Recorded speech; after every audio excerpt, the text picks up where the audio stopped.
Hello. आज की इस वीडियो में हम डिस्कस करेंगे एमनियोटिक फ्लूइड के बारे में, उसके कुछ इंपॉर्टेंट पॉइंट्स के बारे में। जैसे कि हम जानते हैं कि प्रेगनेंसी के दौरान जो फीटस होता है वो एमनियोटिक सैक के अंदर लाई डाउन होता है और इस एमनियोटिक सैक के अंदर एमनियोटिक फ्लूइड प्रेजेंट होता है जिसमें फीटस फ्लोट करता है। ये जो एमनियोटिक सैक होता है ये 2 फीटल मेम्ब्रेन से मिलके बना हुआ होता है। अंदर की जो लाइनिंग होती है वो एमनियन से कवर्ड होती है और एमनियन के बाहर की ओर जो लाइनिंग होती है वो कोरियन से कवर्ड होती है। ओके, तो सबसे पहले हम इसके कैरेक्टरिस्टिक्स के बारे में जानेंगे। तो इसकी जो प्रॉपर्टी होती है वो अल्कलाइन इन नेचर होती है। नेक्स्ट, ओस्मोलैलिटी यानी इस फ्लूइड के अंदर जो डिजॉल्व पार्टिकल्स हैं उसके कंसंट्रेशन के अकॉर्डिंग जो ओस्मोलैलिटी है वो मदर के प्लाज्मा और फीटल प्लाज्मा के कंपैरिजन में क्या होती है, कम होती है। इसमें जो फ्लूइड पार्ट्स होते हैं वो ज़्यादा होते हैं। ये जो ऑस्मोलैलिटी है वो 260 मिली ऑस्मोल पर लीटर होती है और उसके कंपैरिजन में जो मदर और फीटस के प्लाज्मा की ऑस्मोलैलिटी है वो 280 मिली ऑस्मोल पर लीटर होती है। ओके, नेक्स्ट, कंपोजिशन मेनली ये जो एमनियोटिक फ्लूइड है ये 99% वाटर से मिलके बना होता है। बाकी जो 1% है वो ऑर्गेनिक, इनऑर्गेनिक सब्सटेंस, हार्मोन्स, लैनिगो, वर्निक्सियोसा, इन सारी फीटल सेल्स, इन सारी चीज़ों से मिलके बना होता है। Okay, next, replaced in every 3 hours. और ये जो फ्लूइड है हर 3 घंटे के अंदर रिप्लेस और रिसाइकल होता है। ओके, नेक्स्ट हम बात करेंगे इसके सोर्सेज के बारे में कि एमनियोटिक फ्लूइड कहाँ से प्रोड्यूस होता है। ज़्यादातर अमाउंट जहाँ से कंट्रीब्यूट होता है उसके अकॉर्डिंग अगर हम बात करें तो प्रेगनेंसी के सबसे पहले यानी स्टार्टिंग में 1 to 12 वीक्स में मैटरनल प्लाज्मा से फिल्ट्रेशन के थ्रू ही एमनियोटिक फ्लूइड का फॉर्मेशन होता है।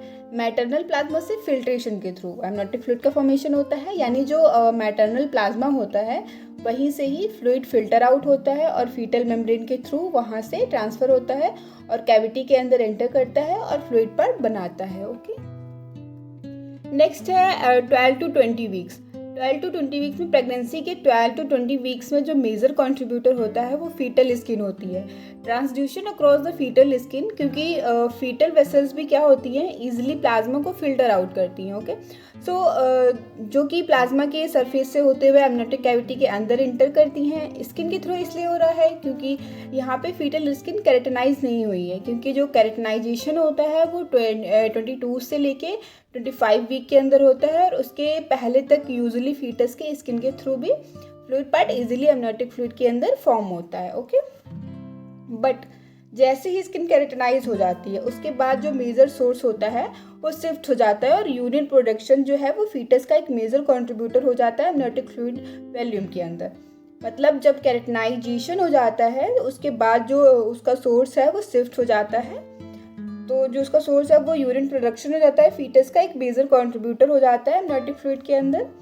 तो बिकॉज हम जानते हैं कि जो फीटस है वो 12 वीक से यूरिन को प्रोड्यूस करना स्टार्ट कर देता है, लेकिन 12 वीक के बाद तुरंत ही मतलब मेजर कंट्रीब्यूटर नहीं बनता है, बल्कि 18 वीक से फीटस का जो यूरिन है वो ज़्यादातर अमाउंट में कंट्रीब्यूट करने लगता है। ओके, सो आफ्टर 18 वीक्स जो एमनियोटिक फ्लूइड के अंदर मेजर अमाउंट बनता है वो फीटस के यूरिन से ही फॉर्म होता है। ओके, नेक्स्ट हम देखते हैं रेगुलेशन के बारे में। एमनियोटिक फ्लूइड का रेगुलेशन कैसे होता है, क्योंकि कुछ फैक्टर्स जो होते हैं वो एमनियोटिक फ्लूइड वॉल्यूम को बढ़ाते हैं और कुछ रिप्लेस करते हैं, रीअब्जॉर्ब करते हैं। यहाँ हम इम्पॉर्टेंट 4 फैक्टर्स के बारे में देखेंगे जो एमनियोटिक फ्लूइड प्रोडक्शन को बढ़ाते हैं और एमनियोटिक फ्लूइड वॉल्यूम को रीअब्जॉर्ब करते हैं।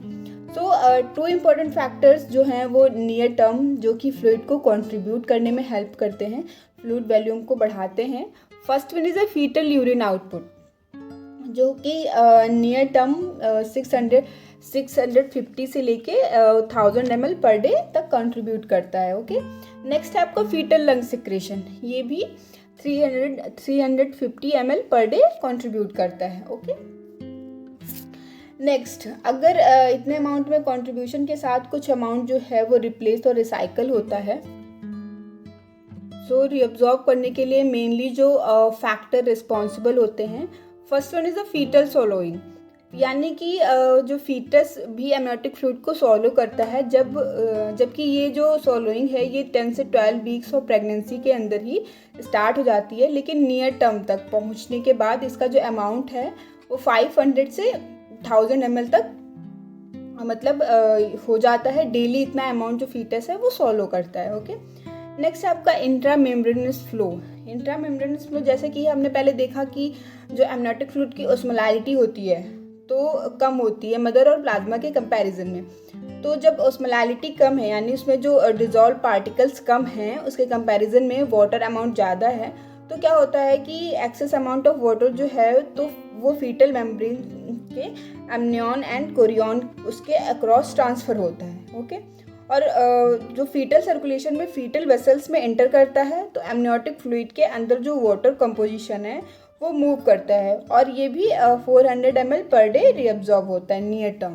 ओके, नेक्स्ट हम बात करेंगे एमनियोटिक फ्लूइड वॉल्यूम के बारे में, मतलब एमनियोटिक फ्लूइड वॉल्यूम कितनी होनी चाहिए। तो ये जो अमाउंट डिपेंड करता है कि कितने वीक्स की प्रेगनेंसी है। लाइक 12 वीक्स के अंदर 50 ml रहता है और 16 वीक्स में 200 ml मतलब इसका अमाउंट रहता है। बट जब प्रेगनेंसी मिड थर्ड ट्राइमेस्टर तक पहुंचती है तो एमनियोटिक फ्लूइड वॉल्यूम उसके पीक पे हो जाता है, 1000 ml तक इसका अमाउंट हो जाता है। ओके, लेकिन टर्म तक पहुंचते टाइम इसका जो अमाउंट रहता है वो डिक्रीज होने लगता है। 14 वीक्स ऑफ जेस्टेशन तक ये अमाउंट 800 ml हो जाता है। ओके, लेकिन पोस्ट मैच्योरिटी के अंदर ये एमनियोटिक फ्लूइड अमाउंट जो है वो बहुत ही तेज़ी से कम होने लगता है, यानी 42 वीक्स ऑफ प्रेगनेंसी पे इसका अमाउंट जो है सिर्फ 200 ml ही रह जाता है। ओके, नेक्स्ट हम बात करेंगे कलर ऑफ फ्लूइड। इस फ्लूइड का कलर कैसा होता है और कौन सा कलर क्या इंडिकेट करता है। तो अगर हम प्रीटर्म प्रेगनेंसी की बात करें यानी 40 वीक्स के पहले की जो प्रेगनेंसी है उसमें ये कलरलेस होता है। एट टर्म जब ये कई डेड सेल्स से मिक्स हो जाता है, वर्निक्स केसोसा या फिर लैनिगो, इन सब से मिक्स हो जाता है, so it become straw coloured. Okay, ये पेल स्ट्रॉ कलर्ड हो जाता है इसका, एंड ये टर्बिड यानी धुंधला हो जाता है because of mixing with all the solutes. Okay, but कुछ कलर वेरिएशंस होते हैं अगर इस एमनियोटिक फ्लूइड के अंदर, तो ये सर्टेन रिस्क फैक्टर की ओर हमें इंडिकेट करते हैं। लाइक अगर एमनियोटिक फ्लूइड का कलर डार्क रेड हो गया है तो ये इंडिकेट करता है कि एंटीपार्टरम हैमरेज यानी एब्रेप्सियो प्लेसेंटा होने के चांसेस हैं, या फिर एब्रेप्सियो प्लेसेंटा हो गया है। ओके, बिकॉज अगर प्लेसेंटा प्रीमेच्योरली सेपरेट हो गया है तो वहाँ से ब्लीडिंग वेसल्स जो हैं वो रप्चर हो जाएंगी एंड वहाँ से ब्लड लीक आउट होगा एमनियोटिक फ्लूइड के अंदर और इस फ्लूइड का कलर जो है वो डार्क रेड हो जाएगा। ओके, बट अगर इसका कलर टोबैको जूस यानी कि ब्राउनिश और ब्लैकिश अपीयरेंस हो रहा है तो ये इंडिकेट करता है कि इंट्रायूटेराइन डेथ हो चुकी है फीटस की, क्योंकि जो आरबीसीज हैं वो डेड हो चुकी हैं और ओल्ड आरबीसीज के कारण ब्राउनिश और ब्लैकिश अपीयरेंस होने लगेगा। ओके, बट अगर कलर गोल्डन है तो ये इंडिकेट करता है कि आरएच इनकम्पेटिबिलिटी हुई है, क्योंकि जब आरएच इनकम्पेटिबिलिटी होती है तो फीटस की आरबीसीज ब्रेक डाउन होने लगती हैं, और जब आरबीसीज ब्रेक डाउन होती हैं तो ये क्या फॉर्म करती हैं, बिलिरुबिन, और जब बिलिरुबिन एमनियोटिक फ्लूइड के अंदर इंटर करेगा तो गोल्डन कलर का अपीयरेंस होगा। ओके, अगर ग्रीनिश मतलब ग्रीन है म्यूकोरियम स्टेन, मतलब जब फीटस ने अंदर ही इंट्रायूटेराइन उसमें म्यूकोनियम पास आउट कर दिया है तब इसका कलर ग्रीन दिख होगा। Not fetus, it is the infant stool, because usually meconium जो है वो डिलीवरी के बाद ही पास होता है,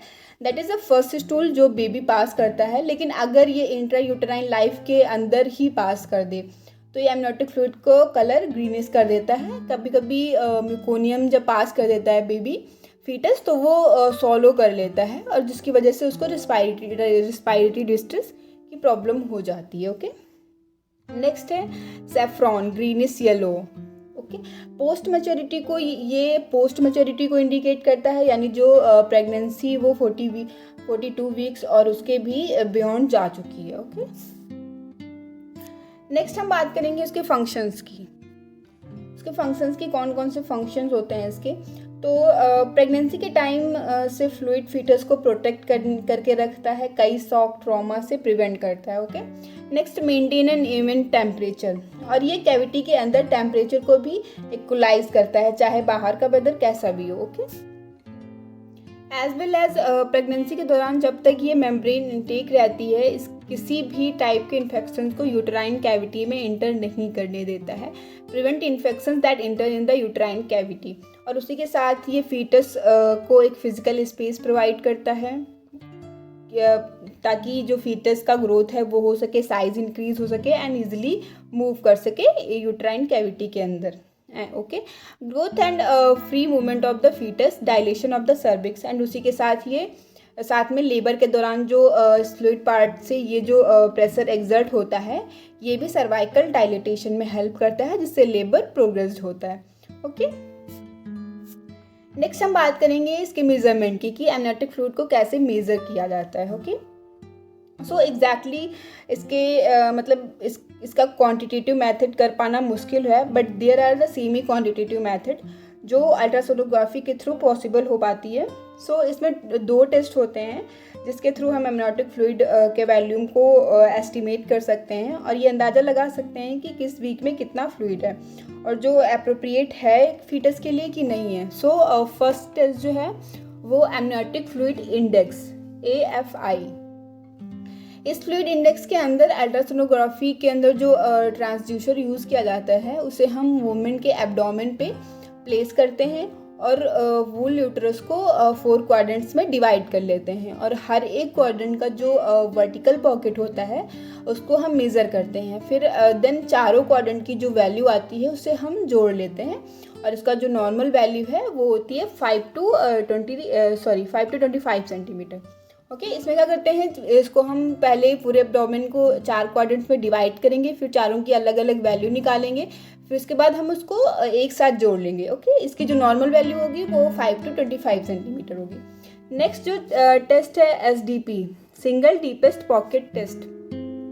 इसमें भी हम अल्ट्रासोनोग्राफी के थ्रू ही करते हैं, यानी एक इसमें क्या रहता है, इसमें एक ही वर्टिकल पॉकेट को हम मेज़र करते हैं। मतलब उसमें 4 क्वाड्रेंट में डिवाइड कर रहे थे, इसमें हम एक ही वर्टिकल पॉकेट को मेज़र करेंगे और अगर उसको मेज़र करते हैं तो उसकी जो नॉर्मल वैल्यू है वो 2 से 8 सेंटीमीटर होनी चाहिए। Okay, so they are the 2 method जिनके थ्रू हम एमनियोटिक फ्लूइड का मेजरमेंट करते हैं। Okay, thank you.